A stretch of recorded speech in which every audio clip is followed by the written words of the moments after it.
Hey everyone, it's Kale from Path to Pinnacle, and today I'm going to bring a video about the pros and cons of living on a cruise ship. And so living on a cruise ship is different for different people, but as for me right now, I am spending more time on cruise ships, more days on cruise ships than I am at home this year, and it looks like that will be that way for the foreseeable future. So I thought I'd be able to speak a little bit about living on cruise ships for extended periods of time, the pros and the cons. So without further ado, let's get right into it. I have a list of both here.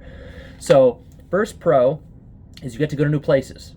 A lot of people enjoy cruising for the travel aspect, right? There are other benefits to being on a cruise, but a lot of it is it's nice to go to new places in a comfortable, enjoyable, action-packed, entertainment-packed way. So that's the first advantage. You get to go to new places. And depending on how many different ships and itineraries, you can go to a lot of new places or you can just go to a few. The next pro is that you get to meet a lot of new people. There are obviously very many opportunities to socialize on cruises. There are thousands of people on each ship. So if you want to meet new people, there is no shortage of opportunities. There's game shows, there's dinners you can sit together if you want to. There's obviously there's tons of bars on board. There are tons of interactive activities that are designed for meeting people. There's the singles meetups. There's the other types of meetups for different types of people or different types of hobbies or different types of all kinds of things. The cruise itineraries are full of opportunities to meet other people, and generally people are very friendly. You know, you go to the solarium hot tub or anything else, generally it's very easy to strike up a conversation and meet new people if you want to do that type of thing. Next pro is there's no cooking and there's no cleaning. So the stateroom is made up by the stateroom attendant every day. I don't have to clean up after myself when I'm eating in the Windjammer, eating in the dining room, eating at any of the other restaurants. So it's obviously nice to not have to go shopping, to cook the food, clean up after yourself. Obviously that frees up a lot more time for other things, and it's generally more relaxing in that kind of way. So long term, you get a lot of time back that you'd be spent on other type of household chores that you kind of take for granted when you're cruising for an extended period of time. It's really enjoyable. Next pro is great entertainment. And oftentimes the entertainment is evolving and changing all the time. So there's a lot of really great entertainment, and on Royal Caribbean there are many, many, many different ships, which a lot of them have unique shows. Royal licenses some shows, a lot of the Broadway musicals and things like that. They also come up with quite a few of their own entertainment ideas. They make their own shows, they show movies, they have comedians, right? They have acrobats, magicians. All kinds of entertainment is available on board. And if you're switching ships, often you get even more entertainment because different ships will have different entertainment. So really, if you go to all the entertainment on one cruise, that's already quite a lot. And then if you're going to different things, there are plenty of opportunities to be entertained, to enjoy yourself, to see new and exciting things that's different than just if you were at home.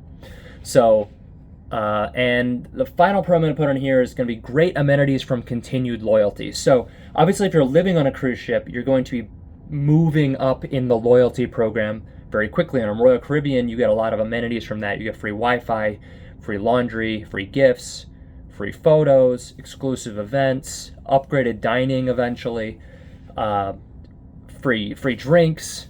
There's all kinds of action-packed things that you enjoy more and more, or you earn more and more as you cruise longer. So if you're living on a cruise ship, you're going to unlock a lot of those benefits, which then compound to make things a little bit easier. Obviously, free internet, free laundry, those things are fantastic. And then free drinks for a lot of people is just unlike anything another cruise line really offers. So it's very strong. And the elevated dining for me is something I especially really enjoy. So keeps it fresh, keeps the dining more interesting, more elevated, which as we get into the cons will kind of come up here. So cons. And a lot of these are going to kind of be counters to the pros in certain kind of ways. So it just depends on how you look at it. But cons from the travel standpoint is that you actually run out of places that are new fairly quickly if you're taking similar ships and similar itineraries, right? If you are living on cruise ships, but you are able to constantly be moving around to new ports, to new ships, to new itineraries, to new regions, to new continents, then you're not going to run into this as much. I mean, they do a world cruise and you can go all over the entire world. You're not going to get sick of. There might be places that feel similar to other places in some regards, in some aspects, but no two places are truly alike. But if you're going to just be going out of the same port on the same ship on the same itinerary back to back to back to back to back, if you go on, say, Utopia of the Seas and just do weekend cruises to the Bahamas and back over and over and over again, obviously that's going to be a different experience than if you're bopping around and doing a world cruise or something similar. So in general, more often than not, you run out of new places fairly quickly unless you're doing a very varied type of thing, but that gets more expensive. So when you're living on a cruise ship, if you're trying to save money, you're trying to get some value out of it, then that is one con you'll run into. Next con is, despite all the opportunities to meet people, it can get kind of isolating and lonely when they're all here for 1 week of vacation, or sometimes 3 or 4 nights, and you're on the ship for weeks and weeks at a time, sometimes months, right? And because there's just a little bit of a social disconnect there, where they're kind of trying to meet people for like really short stints and stuff like that, and then you hang out for a week, maybe you have dinner together, and then you're gone. Maybe keep in touch, maybe you don't. I've made some really great cruise relationships that I'm still in touch with. I visit, reach out to them often. And then there's other types of people where you spend the cruise with them, you have dinner with them, you hang out, you do things aboard the ship together and have a nice time, but then you don't really keep in touch because it's not conceivable. I've met people from different countries, and it doesn't really make a lot of sense to try to maintain certain relationships in that kind of way. But so sometimes it can get a little bit socially exhausting, like cruise after cruise after cruise after cruise after cruise to keep the social battery up. And so when the social battery does drain down, it can be somewhat more lonely and isolating, to be around all these people. And you were kind of maybe social more a few weeks ago, and now you're kind of a little more tired, a little more reserved, a little more doing your own thing, and so it creates a little bit of a different dynamic there. So I would say that's one of the cons that I run into for extended cruising and living on a ship. Next con, food variety is limited after extended periods. So if you are on the same ship over and over again, you don't have upgraded dining, and this is especially true if you're on a smaller ship. So I was recently on Grandeur of the Seas, and it's the smallest ship in the fleet, oldest ship in the fleet. It's a nice ship. It can visit some really nice ports. All the ships are nice in their own ways. There's pros and cons, but the food is always more challenging when you have fewer dining options, because you pretty much have the same breakfast options every day. Dinner options change in the Windjammer and the main dining room, but if there's only like 1 or 2 other little quick eat places throughout the day, eventually, if you're on that cruise for any extended amount of time, you start to run out of options. And if you're doing some of these cruises for weeks at a time, you run out of options really quickly. So food variety is limited after extended periods, for sure, is more of a big deal on smaller ships because there's just fewer food options in general. On the newer ships, on Oasis class or Icon class, there are so many places to eat. There are things like Solarium Bistro on Oasis class ships that offers whole new menu items outside of the main dining room. There's places like Coastal Kitchen that if you get access to as a Pinnacle member, or Junior Suites, or any suite class above that, C class, Star class. Even the Crown Lounge can offer some really nice food at times. It just depends on the sailing, it depends on the ship. But basically, the more dining options you have, the easier it is to cruise long term. So bigger and newer ships are generally easier to spend extended periods of time on, and the smaller ships, in my experience, more challenging from a food perspective. So next con we have is entertainment like food is limited unless you're switching ships often. So if you are on a bigger or newer ship, there will be more entertainment options. In general, there's just more space to entertain people, right? So a lot of the Oasis class ships offer multiple big showstopper shows. So some of them will offer their Broadway show, and then they'll usually do 2 or 3 Royal Caribbean original shows as well. And then this is on top of comedians, entertainment, singers, dancers, performers, things like that. So if you're switching ships a decent amount, like you're 2 weeks on one ship and then 2 weeks on another and 2 weeks on another, I don't think the entertainment gets stale in the same way, but if you're on the same ship over and over and over again, obviously you're going to stop going to the entertainment because you've seen it a bunch of times.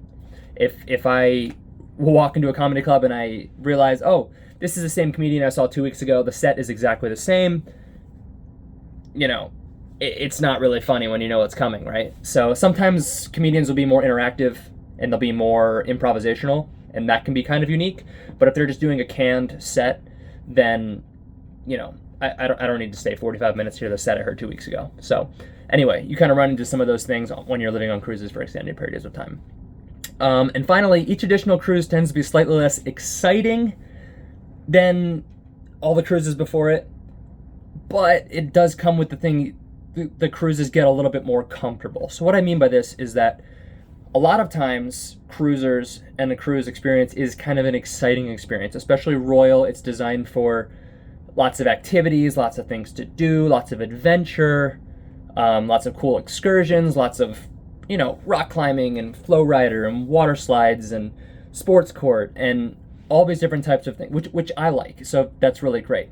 But the excitement of cruising wears off when you've done it over and over and over again. Just like as you've done all of these things over and over and over again. When you have a closet full of Royal Caribbean medals from the things you participated in and everything else, there's still a time and place for those things. And when you're doing it with different people or when you're in a more social mode or anything else like that, those things are great. But over time, it becomes less exciting, less thrilling, and you start to settle in more of a routine and it starts to become more comfortable. So losing a little bit of its excitement shine would be the con, but I guess the silver lining pro underneath that would be that when I come on a Royal Caribbean ship for an extended period of time, I know where everything is. I know how everything works.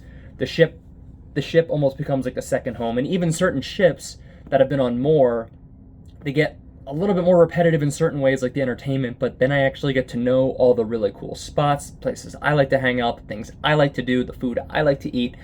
And so you do get a little bit more comfortable, and from there you kind of settle in. So anyway, I'm going to wrap up the video here, but these were some of the pros and the cons of living on a cruise ship for extended periods of time. And thank you so much for anyone who's watched to the end. Please comment below if you have any opinions of what your pros and cons are of cruising in general, or what you think they would be for a long period of time. If you aren't subscribed, please consider subscribing. It does help me show that people are interested and helps the channel to grow. Otherwise, thank you so much for watching, and I appreciate it so much, and I'll see you guys in the next one.